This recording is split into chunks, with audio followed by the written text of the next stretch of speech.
The Celestial Honors Academy existed because someone had decided that excellence could be purchased, packaged, and delivered to the offspring of the galaxy's wealthiest families, regardless of whether those offspring possessed anything resembling competence. Station Harmony 12 floated in diplomatically neutral space, which was a polite way of saying it occupied territory nobody particularly wanted, but everyone agreed to pretend was valuable. The station itself was an architectural monument to the principle that if you charged enough money, people would ignore fundamental design flaws. 43 different atmospheric zones coexisted through a ventilation system that worked approximately 60% of the time. The gravity fluctuated between sectors because standardization was expensive and the board of directors had decided their quarterly bonuses were more important. Environmental controls maintained conditions suitable for carbon-based, silicon-based, and several theoretically impossible-based life forms, all of them equally uncomfortable. Tuition cost more than small planetary economies generated annually, which meant the student body consisted entirely of beings whose families had confused wealth accumulation with evolutionary fitness. The marketing materials promised cultivating tomorrow's visionaries in an environment of unparalleled excellence, which translated to warehousing rich kids while their parents conducted business elsewhere and pretending education was happening. The academy boasted a faculty of allegedly prestigious educators who discovered that taking exorbitant salaries to ignore problems was significantly easier than actual teaching. They maintained stellar placement rates by the simple expedient of ensuring that everyone graduated regardless of performance, then relying on family connections to secure prestigious positions for students who couldn't locate their homeworlds on a star chart. Among this collection of purchased credentials and manufactured prestige floated the Shirit, a species that evolution had optimized for beauty and flight, while completely neglecting survival instincts. They stood approximately 3 feet tall, covered in plumage that shifted through the visible spectrum based on emotional state, with wings spanning 8 feet that contained bones with the structural integrity of crystallized sugar. Their homeworld had been paradise by any reasonable definition. Gentle atmospheric currents, abundant vegetation, and exactly 0 predators because nothing on the planet had evolved aggression as a survival strategy. Natural selection had turned them into living art pieces, gorgeous and completely unprepared for any environment that contained actual danger. The protagonist, let's call her Mika, because her proper name required vocal structures that most species lacked, had arrived at the academy with plumage cycling through vibrant purples and genuine optimism. 4 months later, her feathers remained locked in dull slate gray, and her optimism had been systematically shattered along with her skeletal structure. Every morning at 0630 hours, Mika navigated from her residential sector toward the academic complex through a corridor junction that had become her personal torture chamber. Alternative routes existed, but they added 30 minutes to her commute. And the Academy's scheduling algorithms had the flexibility of neutronium. Every morning, the Thros were waiting. The Thros had evolved on a world where harsh was considered a complement to environmental conditions. Gravity 3 times galactic standard, atmosphere composition that would kill most species in minutes. Predators that hunted in coordinated packs with actual tactical planning. Weather patterns that made planetary extinction events look like minor inconveniences. Natural selection had responded by creating living weapons. The Thros stood 9 feet tall, covered in interlocking armor plates that could deflect small arms fire, with musculature dense enough to generate forces measured in tons. Their regenerative capabilities meant losing limbs was annoying rather than catastrophic. Their capacity for empathy had been bred out approximately 12 million years ago when cooperation became less evolutionarily advantageous than simply crushing everything. The ringleader, Vrock, built like a military assault vehicle with anger management issues, and the intellectual capacity of corroded hardware, came from a family controlling mineral extraction operations across 4 star systems. His academic transcripts suggested he'd never encountered a concept he couldn't fail to understand. But his family's annual donations exceeded the Academy's operating budget, so his graduation was predetermined. His companions filled traditional roles.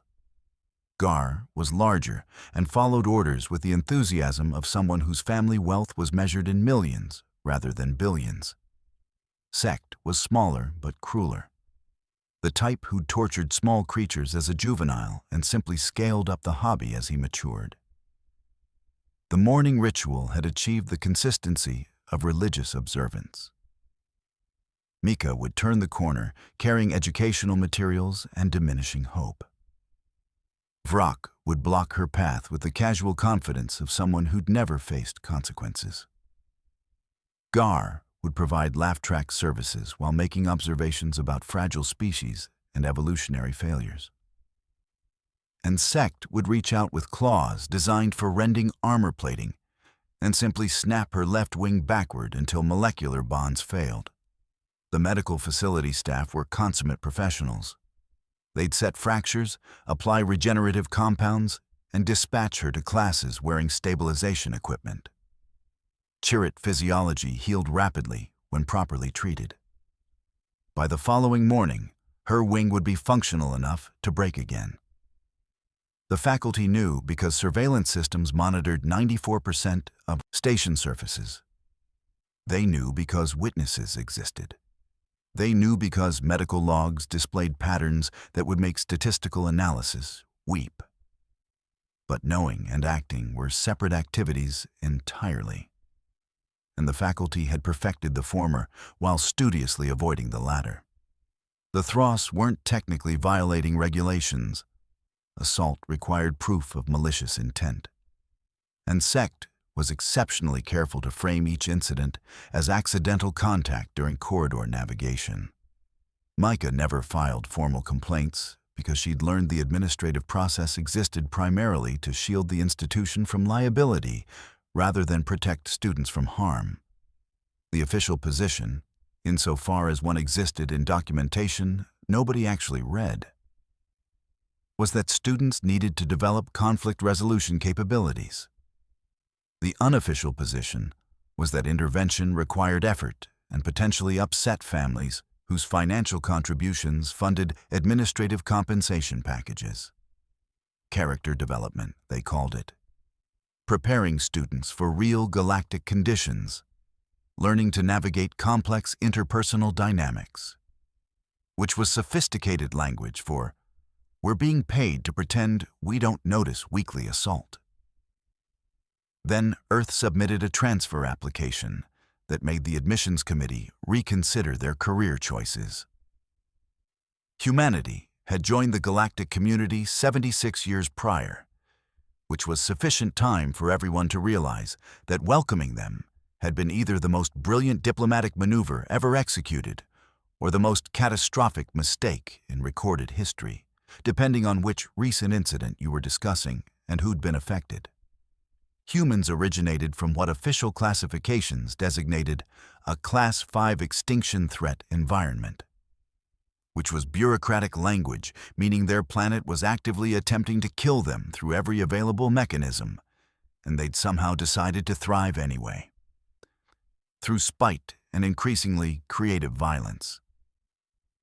Earth featured predators with complex social hunting strategies. Diseases that mutated faster than medical interventions could be developed. Weather systems that treated cities like temporary obstacles requiring removal. Seismic activity that regularly destroyed civilizations. Gravity that made Thros uncomfortable. And humans had examined all these existential threats and decided to become the apex predator anyway through tool use and absolutely deranged risk assessment. They domesticated plants that were actively poisonous. They'd built civilizations while sharing territory with megafauna that could casually kill them. They'd achieved spaceflight while their homeworld was simultaneously experiencing multiple extinction-level scenarios. The galaxy had reviewed humanity's membership application and seriously debated rejection on grounds that any species insane enough to thrive on Earth probably shouldn't be trusted with interstellar capabilities. Then they'd reviewed Earth's technological development and realized rejection wasn't actually viable. So they'd accepted humanity with extensive restrictions, comprehensive monitoring, and sincere hopes that Deathworld evolution wouldn't translate into galactic-scale catastrophes. 76 years later, the verdict remained undecided, but was trending toward, "This was definitely a mistake we're now stuck with." The transfer student's documentation arrived 4 weeks before she did. Her designation was Taryn Voss, and her previous institution was Earth's Arctic Sector Academy, which maintained a reputation for academic rigor and absolutely nothing else anyone wanted to discuss in official channels. The file contained transcripts demonstrating exceptional performance in astrophysics, comparative xenobiology, and something translated as applied conflict resolution that made the admissions committee nervous. It contained recommendation letters using phrases like remarkably focused and extremely capable, and perhaps better suited to alternative educational environments. It contained approximately 50% redacted incident documentation. The Academy's admissions board had reviewed this file, observed that Earth was paying 5 times standard tuition rates, and decided that whatever those redacted incidents contained probably wasn't their immediate concern. The admissions board had historically terrible predictive capabilities regarding future concerns. Taryn arrived on a Tuesday, which was what the station designated the second day of the standard week, because someone had decided galactic civilization required pretending everyone measured time identically. She was average height for her species, which translated to tall by Academy standards, approximately 175 centimeters of bone density and muscle mass optimized for Earth's gravity. She maintained dark hair in a short, practical style, gray eyes that tracked movement with precision that made other species nervous, and posture suggesting she understood exactly how to weaponize her physiology and was simply choosing not to at this specific moment. The administrators processing her arrival noted she was courteous, efficient, and entirely unmemorable in the way that ambush predators are unmemorable until the moment they're not. She collected residential assignments, navigated to quarters without assistance, and attended orientation without questions. Then she began observing. Humans were persistence hunters, which meant their evolutionary advantages included tracking prey across continental distances through stubborn refusal to stop. This translated into pattern recognition capabilities that made other species uncomfortable and observational skills that bordered on active surveillance. Taryn attended classes and maintained silence unless directly questioned. She consumed meals alone in the cafeteria, selecting protein portions that made herbivorous species physically nauseous to observe. She utilized the fitness facility during off-peak hours, operating cardiovascular equipment until safety protocols terminated her sessions because the machines weren't designed for endurance predator physiology. And she watched Mika's wing get broken. Tuesday morning, Corridor Junction, 0630 hours. Taryn's route to first period intersected with the tragedy by pure navigational coincidence. She observed Vrock's blocking position, Gar's performance as designated laugh track, and Sect's casual brutality. She noted Mika's resigned acceptance, medical response timing, and complete absence of faculty intervention. She said nothing. Wednesday morning, identical scenario.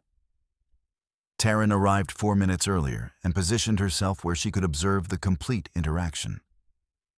She recorded biometric data, Thross reaction speeds, movement patterns, vulnerable joint angles, She noted security camera positions and emergency response protocols.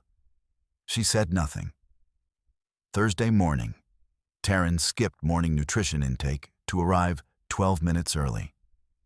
She observed from a maintenance alcove, completely motionless in the way predators achieve stillness while stalking. She studied Sect's grip technique and the precise angle required to fracture chirrut wing bones. She calculated force vectors and tactical response options. She said nothing. Friday morning, Mika's plumage had stopped changing colors entirely, locked in exhausted gray. Sect was growing bored with routine and applied additional pressure. The crack resonated through the corridor like breaking crystal. Taryn's expression tightened fractionally. Still, she said nothing. By Monday of the second week, Taryn had observed sufficient data. She spent the weekend in the Academy's information repository, accessing public xenobiology databases, Thros physiological studies, regenerative capacity research, skeletal architecture analysis, nervous system distribution mapping, comprehensive medical documentation detailing exactly how their biology functioned, and, more critically, where it failed under specific conditions.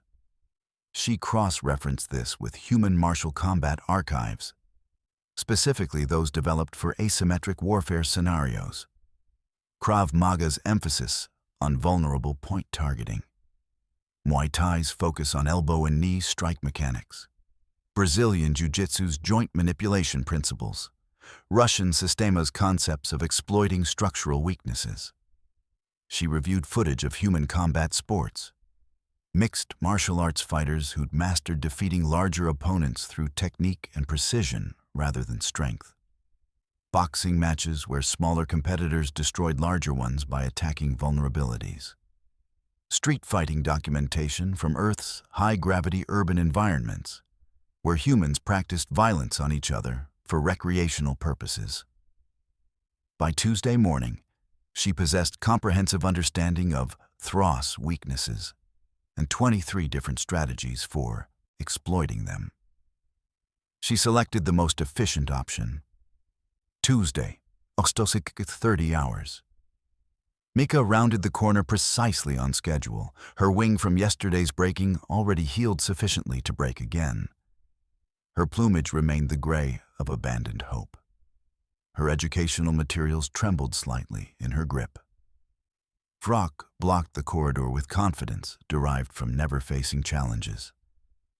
Gar positioned himself at the left exit, already producing laughter at humor that hadn't occurred yet.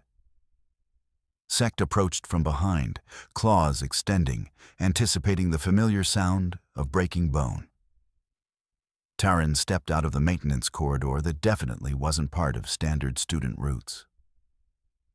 "Gentlemen," she said, and her tone possessed the aggressive pleasantness of someone who'd already decided violence was inevitable and was simply observing social niceties first.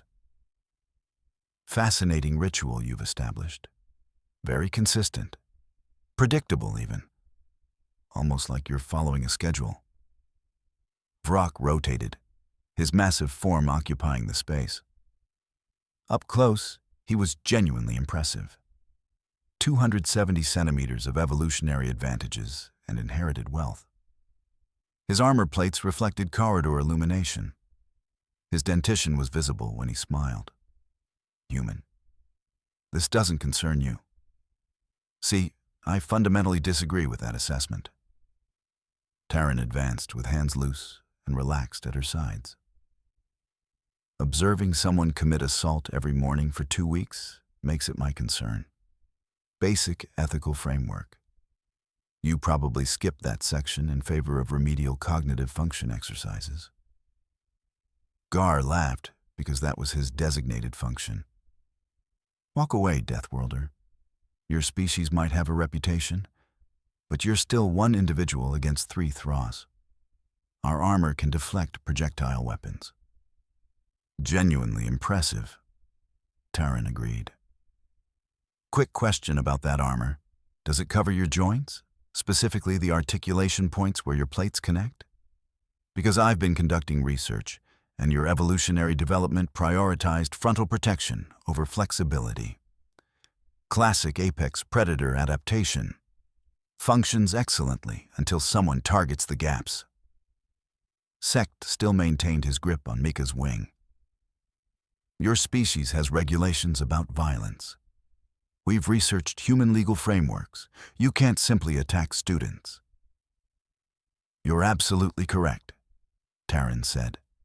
Human legal systems have extensive restrictions on preemptive violence. However, she stopped advancing, still 10 feet distant. We have remarkably generous self-defense provisions, and defense of others, and proportional response doctrines that become quite flexible when addressing repeat offenders with documented patterns. She smiled, and several species' survival instincts began screaming warnings. So, here's your singular warning, which I'm providing because I'm not inherently violent. I'm practical. Release her, apologize, and develop better recreational activities. Or discover why Deathworld species don't have bullying problems. We have survivors and educational examples. The moment extended. Vrock's laugh was intended to be intimidating. Or what? You'll file a complaint? Alert the faculty who've been ignoring this for months? No, Taryn said. I'm going to introduce you to the concept of consequence through direct experiential learning. Final opportunity. Sect tightened his grip on Mika's wing. The small chirrut produced a sound intended to be brave, but emerged terrified.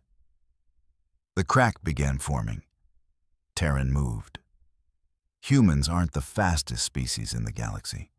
The Skriltics could cover 60 meters in under 2 seconds. The Venoth possessed reaction times measured in microseconds. But humans were persistence hunters with predator reflexes, and Taryn had spent every day of her existence at 1 Earth gravity, while the station operated at 0.6 standard. She covered 10 feet in under 2 seconds. Vrock was still processing movement when she reached Sect. Her first strike wasn't elaborate, just a simple palm heel thrust to his elbow joint, the articulation point where armor plates met and flexibility required structural gaps. Human skeletal structure was fundamentally over-engineered for station gravity. Her strike delivered approximately 800 pounds of force into a joint designed for strength rather than impact resistance. Something in Sect's elbow produced a sound like shattering ceramic. His grip released immediately. Mika stumbled away, wing intact, plumage flashing white with shock. Vrock lunged because that was his primary problem-solving methodology. Mass versus speed, strength versus precision. He outweighed her by 200 kilograms, but she was faster and possessed knowledge of where to strike. Taryn dropped low. Humans had remarkably flexible spines, another evolutionary advantage, and drove her elbow upward into his throat. Thros possessed thick armor everywhere, except the flexible tissue surrounding their respiratory passages. Evolutionary compromise between protection and biological function. Her elbow located soft tissue and introduced it to blunt force physics. Vrock produced a sound like a catastrophically failing atmospheric seal and staggered backward, both claws grasping at his neck. Gar was reaching for his communication device, which was tactically sound, but operationally too slow. His massive fingers were still fumbling with the device when Taryn pivoted and executed a roundhouse kick that would have been mediocre at Earth gravity, but was devastating at station standard. The communicator disintegrated. 4 of Gar's fingers probably fractured based on the sound and the way he retracted his hand, while producing a noise that roughly translated to, "Why does my entire existence hurt?" 4 seconds. 3 strikes. 3 Thros students radically reassessing their understanding of human capabilities. "Right," Taryn said, breathing only marginally harder. "So let's discuss how this functions now." You three are proceeding to medical. You're going to explain that you experienced a training accident, slipped on maintenance fluids, whatever fiction helps you achieve sleep, and you're never touching her again. Vrock was still attempting to remember how respiratory function worked.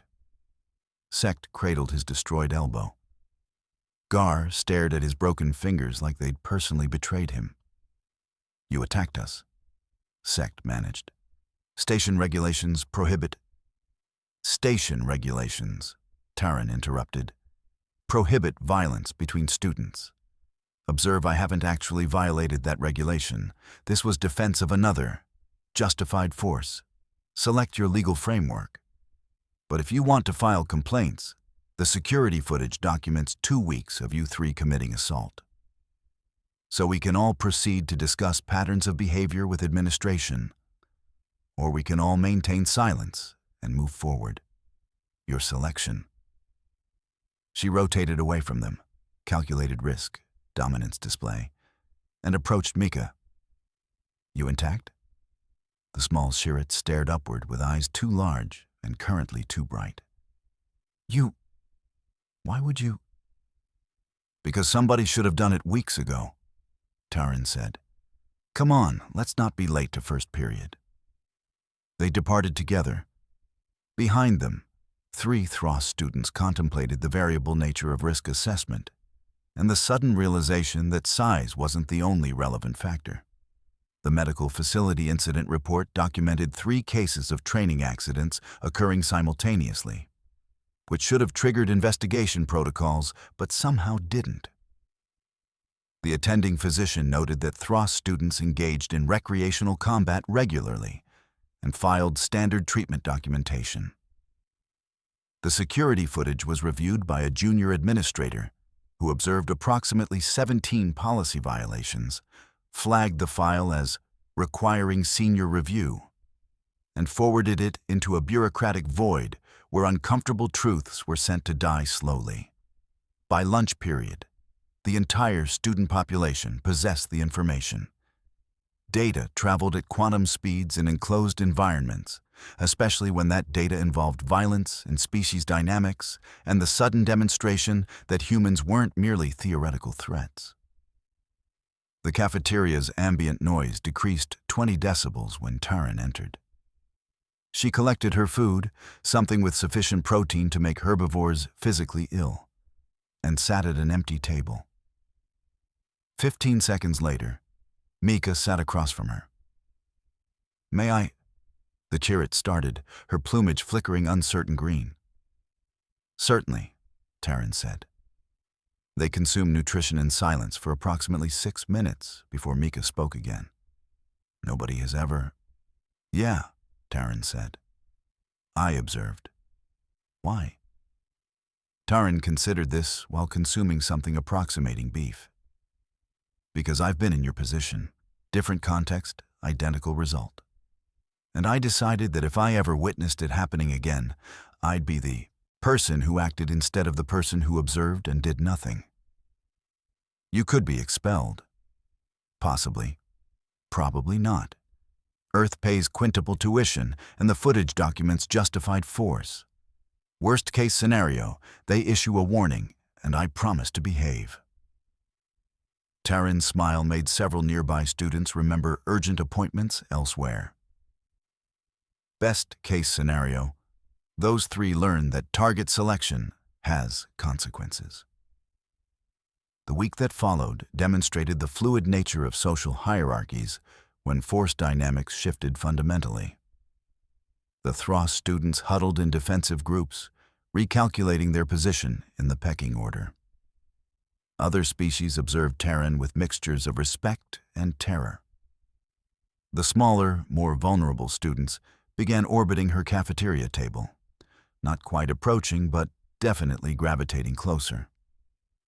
Mika started speaking in classes. Her plumage cycled through brighter colors. Her wings remained structurally sound.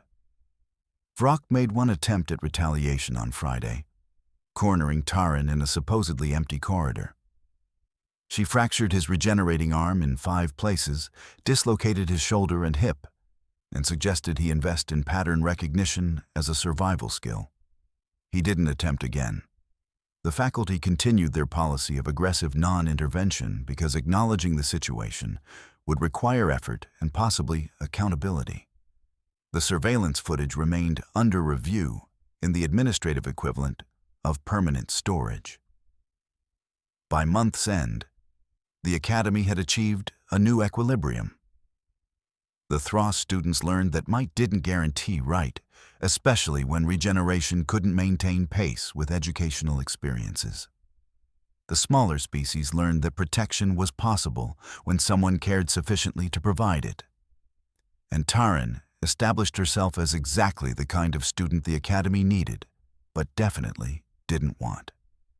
The administration processed 61 incident reports involving human intervention in student disputes.